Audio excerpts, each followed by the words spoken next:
Bonjour et bienvenue à tous. Nous sommes au chapitre 14, section C, thérapie par anticorps monoclonaux. Les anticorps monoclonaux ont plusieurs avantages. D'abord, ils peuvent activer la cytotoxicité dépendante des anticorps, appelée en anglais ADCC pour Antibody Dependent Cellular Cytotoxicity, ou encore agir en agoniste, comme par exemple l'anticorps anti-CD20, commercialisé sous le nom de rituximab, qui active le récepteur pro-apoptotique CD20 sur les cellules B et permet de traiter certains lymphomes. Ensuite, ils peuvent bloquer l'accès à un récepteur favorisant la tumeur, par exemple un récepteur de croissance.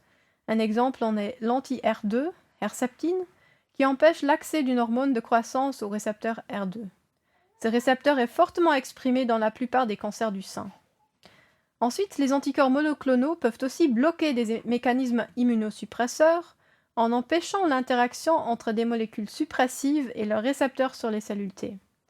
Nous analyserons en particulier le mode d'action des anticorps anti-CDLA4, anti-PD1 et anti-PDL1. L'inconvénient des traitements aux anticorps est qu'ils ne présentent pas de mémoire et donc ne préviennent pas d'éventuelles rechutes. Nous verrons cependant que les traitements aux anticorps dits immunomodulateurs peuvent laisser une immunité durable parce qu'elles modifient les caractéristiques intrinsèques des cellules effectrices antitumorales. Pour mieux comprendre ce type de traitement, il faut d'abord comprendre comment les tumeurs forment un environnement immunosuppresseur qui inhibe la réponse immunitaire adaptative. L'environnement immunosuppresseur se forme du fait que la tumeur recrute ou induit des cellules T régulatrices, Treg, et des cellules myéloïdes suppressives, MDSC pour Myeloid-Derived Suppressor Cells. Les Treg médient leur action d'immunosuppression en exprimant des cytokines immunosuppressives telles que l'IL-10 ou le TGF-bêta, en exprimant des molécules costimulatrices suppressives comme le CTLA4, PD1 ou PDL1. Elles compètent aussi pour l'IL-2, la cytokine qui induit la prolifération des cellules T.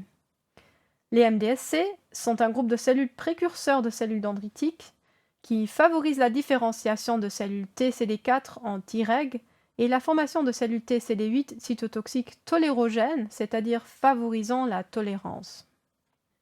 Nous allons examiner deux anticorps inhibiteurs de checkpoint immunitaire utilisés en immunothérapie.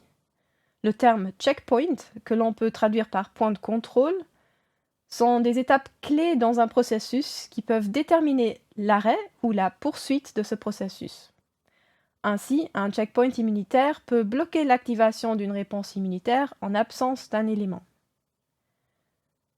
Il existe plusieurs anticorps inhibiteurs de checkpoint. Les plus usuels sont anti-CDLA4 pour Cytotoxic T Lymphocyte Antigen 4, qui est commercialisé sous le nom d'ipilimumab. Il s'agit d'un anticorps monoclonal humain ciblant le facteur CTLA4. Il y a aussi anti-PD1 et anti-PDL1. PD1 veut dire Programmed Cell Death Protein 1, PDL1 est son ligand. Il s'agit d'un couple de molécules impliquées dans la régulation de la tolérance périphérique. Les noms de ces anticorps ne sont pas à retenir dans le cadre de ce cours.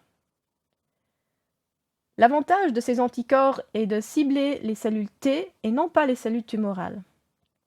Ils peuvent ainsi être utilisés pour traiter tout type de cancer, indépendamment des antigènes tumoraux. Ces anticorps inhibiteurs fonctionnent en levant le frein sur des cellules T déjà capables de reconnaître les antigènes tumoraux, mais incapables de réagir parce que rendus tolérogènes ou allergiques par l'environnement tumoral.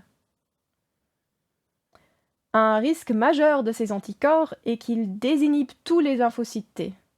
Ceci peut causer des toxicités graves affectant la peau, les poumons, les reins ou encore les organes endocriniens. Les maladies auto-immunes ou inflammatoires aiguës qui en résultent sont traitées par des immunosuppresseurs, par exemple des corticostéroïdes, qui limitent les effets secondaires sans entraver l'action oncolytique des cellules T.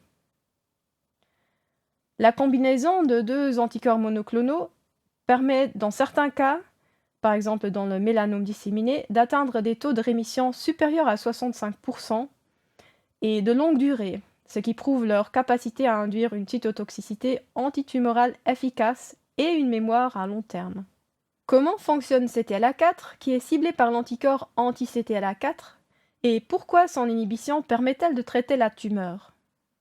Lors de l'activation d'une cellule T naïve par une APC, la cellule T reçoit deux signaux.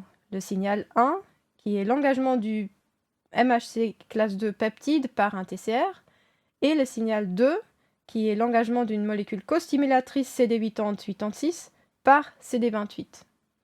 Mais CTLA4 augmente en surface et engage les costimulateurs CD80 ou 86 avec une affinité plus élevée que CD28. CTLA4 a par contre un rôle inhibiteur qui s'oppose à CD28. Ainsi, un des rôles de CTLA4 est d'empêcher une suractivation des cellules T.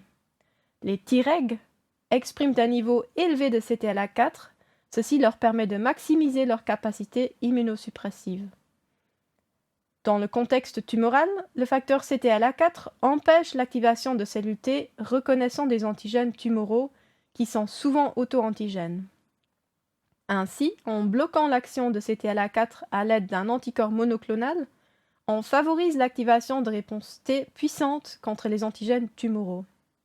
Sur ce graphe, on mesure le taux de survie de patients atteints d'un mélanome traité à l'aide d'un anticorps anti-CTLA4.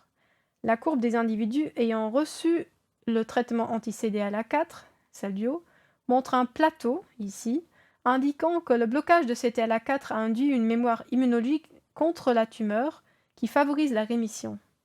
On notera que pas tous les individus sont sensibles à l'action de la thérapie. Nous allons analyser comment fonctionne l'anticorps anti-PD1.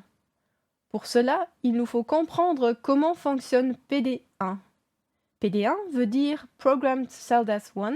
Il s'agit d'une protéine qui est exprimée à la surface des cellules T, et ces ligands sont PDL1 et PDL2 qui sont exprimés, eux, sur les cellules dendritiques et les cellules tumorales.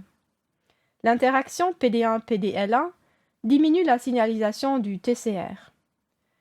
PDL1 peut aussi engager CD80 et diminuer la costimulation. Ainsi, PD1 inhibe les réponses T, évitant leur suractivation, tout comme CTLA4. L'anticorps monoclonal anti-PD1 permet d'empêcher les effets inhibiteurs du ligand PDL1 sur la cellule T. Dans les essais cliniques, les risques d'auto-immunité et d'inflammation généralisée sont moins élevés avec anti-PD1 qu'avec anti-CTLA4.